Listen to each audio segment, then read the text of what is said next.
তো অ্যাসিবিলিটি menu shortcut settings, এই সেটিংসটা যদি আপনার মোবাইলে অন হয়ে যায় তাহলে দেখুন কীভাবে এই সেটিংসটা বন্ধ করবেন।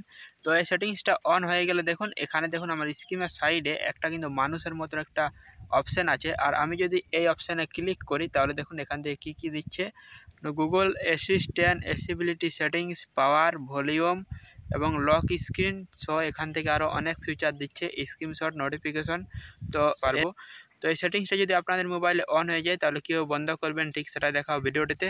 তো ভিডিওটিতে একটু লাইক করবেন, চ্যানেলে নতুন হলে চ্যানেলে সাবস্ক্রাইব করে পাশে থাকবেন। তাহলে চলুন শুরু করা যাক। তো দেখো বন্ধুরা, আমার মোবাইলের সাইড দেখতে পাচ্ছেন আমার কিন্তু একটা মানুষের মতন অপশান আছে এখান থেকে।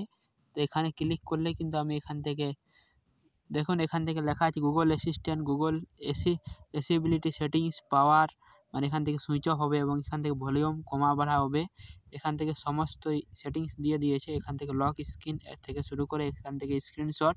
তো আমি যদি এখানে লক স্ক্রিনে ক্লিক করি তাহলে আমার মোবাইলের স্ক্রিনটা লক হয়ে গেছে। এবং যদি আমি এখান থেকে স্ক্রিনশটে ক্লিক করি তাহলে কিন্তু আমি মোবাইল স্ক্রিনশট নিতে পারবো। এখানে আমি স্ক্রিনশট ক্লিক করছি। দেখুন এখান থেকে আমার মোবাইলের আমি স্ক্রিনশট নিতে পারছি। তো এই সেটিংসটা আমার মোবাইলে অন হয়ে গেছে। এই সেটিংসটা কীভাবে অফ করবেন ঠিক সেটা দেখাও ভিডিওটিতে। তো দেখুন আমি যদি এখানে ভলিউমে ক্লিক করি তো আমার মোবাইলে ভলিউম আপ ডাউন করতে পারবো। তো এর জন্য মোবাইলের সেটিংসে চলে আসবেন, অ্যাসিবিলিটি লেখার পর এখানে উপরে সেটিংসটাতে ক্লিক করবেন।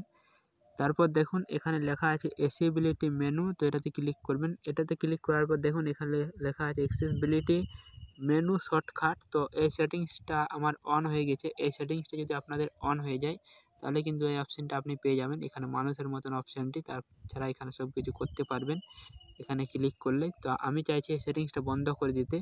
তো এখানে বন্ধটা এখানে ক্লিক করলে এখান থেকে বন্ধ হয়ে যাবে, এখান থেকে অফ করে দিলেই। আবার যদি এটা অন করতে চান তাহলে এখানে অন করবেন, তারপর এখানে অ্যালাউ করে দিলেই এখান থেকে আবার এখানে ওকে করবেন। দেখবেন এই সেটিংসটা চালু হয়ে গেছে। তো এটা বন্ধ করে রাখবেন, কেননা এখান থেকে অনেক অসুবিধা করছে মোবাইলে। তো এই সেটিংসটা ছিল আজকের ভিডিওটিতে একটু লাইক করবেন, চ্যানেল নতুন হলে চ্যানেল সাবস্ক্রাইব করে পাশে থাকবেন। দেখা হবে আবার নতুন ভিডিও।